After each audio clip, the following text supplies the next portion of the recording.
here it is. Honestly, I want to throw all of my expectations out of the window after all that has happened today. But how bright will the Northern Lights shine for tonight? They're going up against the Burmese Falcons.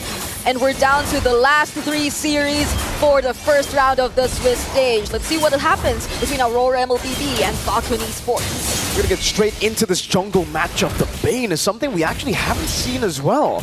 You know, I think we saw a lot of it in our playoffs, but unfortunately in M6, wildcard, and the last 4 matches, we haven't been able to actually see the Bane a lot. So daxx, it's already something new here from FCON Esports. Beni on the Bruno, though, that's a signature pick. That's what he used in the Myanmar qualifiers, actually, to get through and to beat Mythic Seal. So I'm already expecting Beni to do wonders. Yeah, and that's honestly the playstyle for FCON Esports, right? They usually really want to funnel everything onto Beni, and this is a Bruno, so it's all the more reason for you to want to do that. But I'm really curious as to how renejay will make use of this Guinevere. Like, what would be the ideal targeting? How particular could they be with the usage of this Guinevere? Is it really a pick-off-centric approach that they want to use? Oh, that's a Blade Surge, connects onto kidx. The spatial migration, that's a flicker from Yue. Unfortunately, unable to get the stun, but the damage is enough. renejay picks up first blood for Aurora. Oh, that's some early game presence Aurora mlbb is trying to show us here. Not even bothered by the presence of a Jushin trying to control the mid lane. Even the Hilda, I don't feel that Aurora mlbb is threatened by the presence of these early game heroes from FCON Esports just yet. They're working really well together, and we're seeing a 4-man rotation as early as less than 2 minutes into this game. Yeah. Aurora doing Aurora things, you know? This is how they like to play the game. renejay actually going to be sent down below to soak in the wave, I believe. Alright, that's an interesting one. Edward already level 4, clearing out the mid lane together with Yue as Royal Milk tries to poke him down, but I agree with you, it's not that much pressure that Hilda can assert right now, but daxx is on the turtle. Yep. No responses yet. Demonkite can be pressured down by Royal Milk. Oh! The wilderness, power of the wilderness as well as the deadly catch finds him. daxx has fed him into the sharks, and the turtle will go to him. Spatial migration with the Violent Requiem. renejay gonna be caught now. Juicin picking him up. renejay low, taken out again. daxx still surviving as kidx zones you away. That's the peel from the Crimson Beacon. That's another Lantern Flare, and Edward is down. FCON Esports starts off strong. And I'm not entirely sure if it was the best decision to proceed with that turtle contest, knowing that demonkite was poked really low. We were talking about how Royal Milk and his presence wasn't really felt in the first few minutes of the game, but he just made a statement with how he was able to poke demonkite really low, and PX7 was ready to do the follow-up. He dealt enough damage as well, and Aurora mlbb were unsuccessful in taking that turtle. Now it gets eerie. Now it gets real eerie, Brigida. We've been saying, you know, there's been a lot of upsets, but it should change. You know, Aurora, we've been hearing the rumors. Sounds like they're a different team, but so far, you know, the early game has gone to FCON Esports, and man, that was impressive stuff. They literally just played it so well. daxx forced him into that pit, got into the deadly catch. Demonkite goes in for the stun, the damage, Frigid Glacier, the combo. Demonkite shoots the arrow down, and PX7 gets caught in the mid lane. All right. So gradually, they're taking steps towards regaining control of this game. renejay, though, forces out the Purify from Beni. So now they're rotating towards the top lane. And honestly, I really agree with what you previously mentioned. If it's Aurora mlbb, you know that they're a team who really comes into every single game prepared. And I think that's the difference for day number 1. For day number 1, at least, you know who you're going up against. Because you can't say the same for the next coming days here in the Swiss stage. Like, at least for today, they know that FCON Esports, they're a team who really wants to rely on team fights. And maybe that's why they prepared this much damage. Great combo, amazing combo. Finding the kill onto daxx. He's taken down now. There's nothing FCON Esports can do right now. There's been great layering from Aurora mlbb. Whoa! Spatial migration from renejay. And it's instantly comboed with the Frigid Glacier. Now Royal Milk trying to run away, gets stunned up again. The glorious pathway to get him out. The 2 tanky members of FCON Esports will be able to escape, actually going back into the fight. But it's not enough to even get Edward low. You know, I honestly forgot that there was a thing. There was a spatial migration flicker combo that existed, and renejay reminded us of that. He's actually been playing a really great early game in terms of applying the pressure against FCON Esports and finding the targets, if not even finding the full pickoffs, forcing out some really important resources such as the Purify from Beni. So in as much as we wanted to see Falcon Esports really funnel everything into their gold laner, that doesn't seem to be the case right now. They're yet to get any conversions or anything out of the first few rotations. Sky Piercer now already for PX7. That's a first item, Sky Piercer. For the Jushin? Yeah, usually we see it as a second item, first item. Oh, renejay. Oh, wait. Migration forward. Very close to the Lantern Flare. Crimson Beacon forward on a Purify 2 as Edward peels for him. renejay gets out. The Glorious Pathway was already baited down, and Falcon Esports won't be able to get a kill despite using 2 battle spells there. Yep. So there are some attempts still from Aurora mlbb to try and look for the plays, but at this point probably they really want to go for the macro overall, the PX7. Yeah, really good poke. Okay.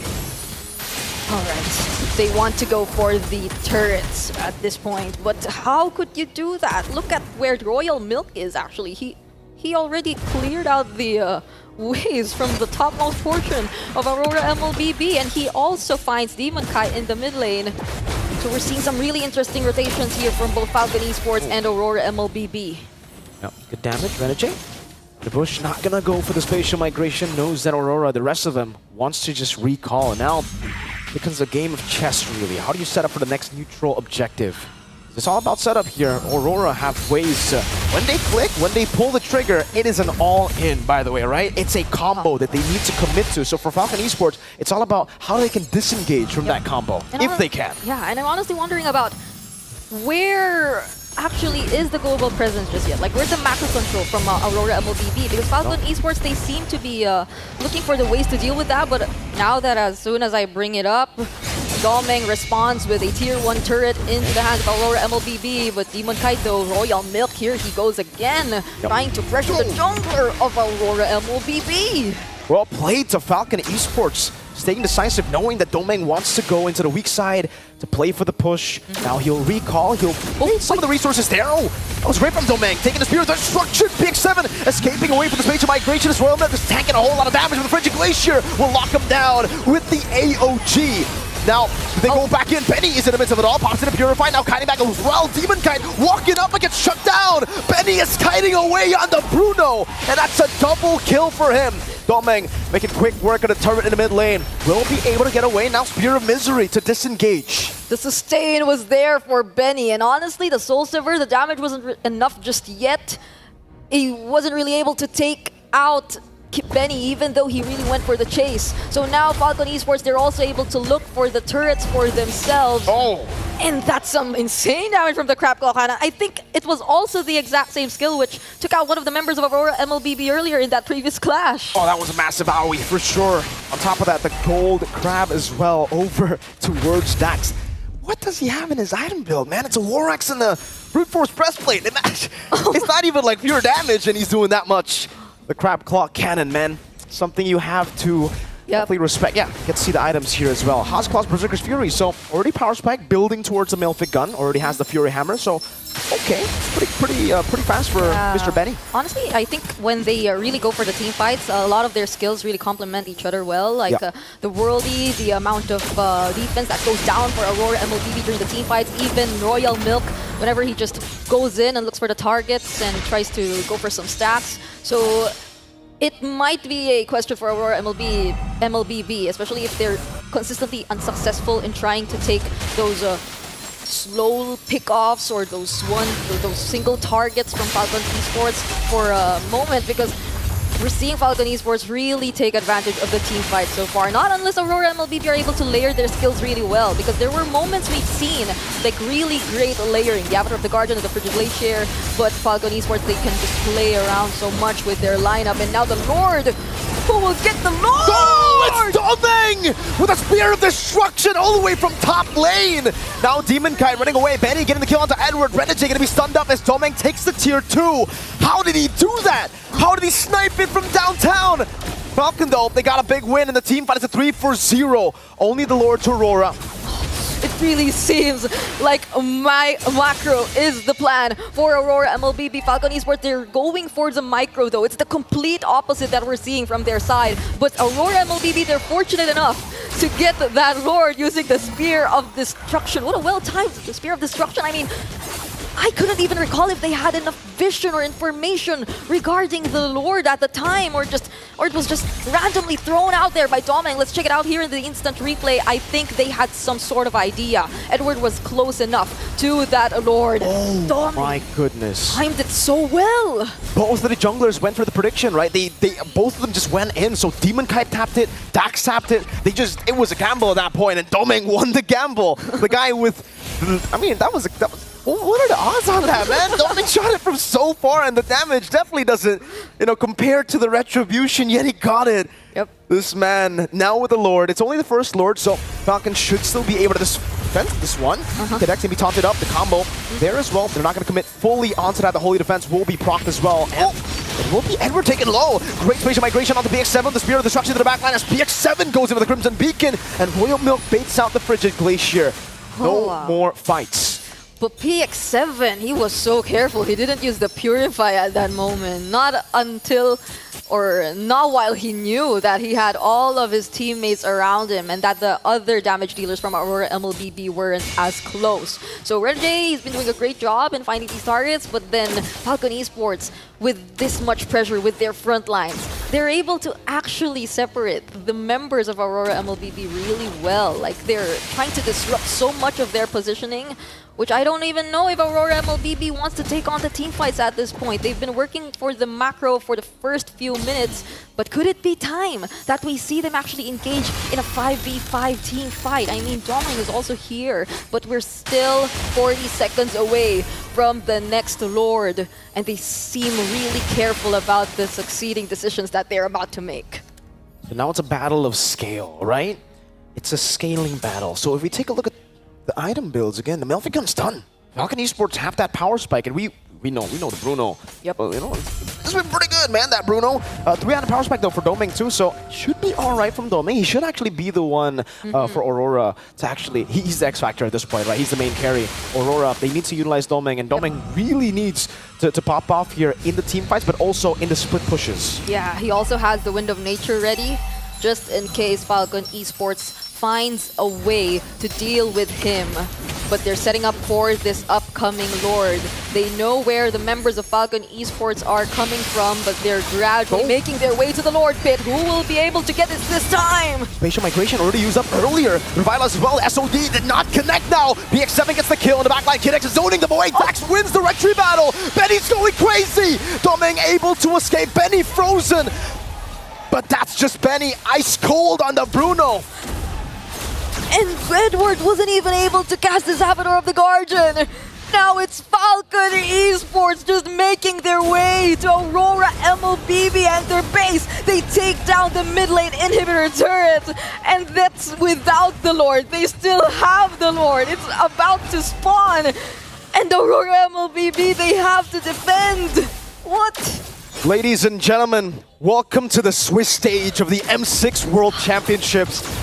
I thought the upsets, they would end sometime, but daxx, FCON Esports, Beni, they want to continue the train. They want to have a 1-0 bracket of full underdogs of the tournament. 4.3k gold lead, enhanced Lord in the mid lane. They're going to go for it with the Glorious Pathway, the Deadly Catch as well. Aurora will have to respect this. Domeng is pulling the Lord over to the turret up top, but that will mean the base turret will be taken down below, and Aurora will be able to defend it. Honestly, I just thought of it now, like the entire Bruno Bane connection, or the Bruno Bane concept of the lineup of FCON Esports here. They're just really so focused on taking the objectives with the right amount of micro, even though Aurora mlbb were consistently making attempts to deal with it with the macro as well. How could you face against the Bruno and the Bane when they gain access to your important turrets, to your objectives, and now they might just take out all of the inhibitors? What was that crab clock cannon? Royal Milk into the stun down. Domeng very low, so able to escape the spatial migration gets in. Turret falling, Beni's still surviving. Royal Milk dead, Edward walking up, kidx will fall. PX7 with the Lantern Flare. Demonkite able to escape, does he get picked up? And daxx gets him with a crab clock cannon. PX7 grabs the Sky Piercer stack. FCON Esports, they walk away with another good trade. That was another base turret to their name. All inhibitors down for Aurora mlbb. At least they were able to slightly surround FCON Esports. It seems like they were really going for the end there. but now they prolong the game a little longer. Checking out the damage dealt ranking, still UL takes the lead, but in terms of impactful, like one-time, big-time damages that are dealt, you have to really respect daxx and the amount of damage he's bringing out to the table right now. But that's all aside the fact that Beni also has completed his items. daxx is a Chad. He is a Giga Chad. Look, you see that item build, man? I thought War Axe, Brute Force, tanky build. No, tanky build, he goes War Axe, Brute Force, full damage. He doesn't care, and that's why the Crab Claw Cannon has been going through the front line. Yue, he started off that fight in the defense with a quarter of HP. The Crab Claw Cannon dealt that much.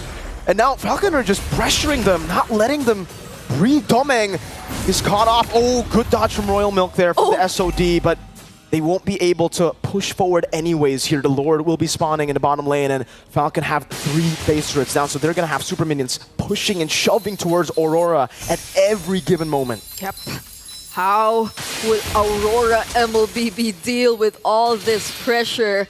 Beni and kidx slowly are about to make their way to the Lord, and definitely Aurora would want to contest this. This doesn't look like an ideal situation if you were Aurora mlbb, if you're left to defend with literally no inhibitor turrets left in your base. But how could they gain access towards the Lord? How will they engage this? There's always backed by a domeng! The X7 gets the Sky Piercer! The execute comes down! That might be the way for the end angle. daxx got the Lord earlier. Edward jumps in to peel for Yue, but BX7 gets another. And now it's Royal Milk who wants to push forward. Aurora, 2 members left standing. It's the Smiling Demon and Renejay. Falcon Esports don't care. They want to go straight for it. It's another Sky Piercer stack for Renejay. BX7 got the monster kill, and the day of upset continues.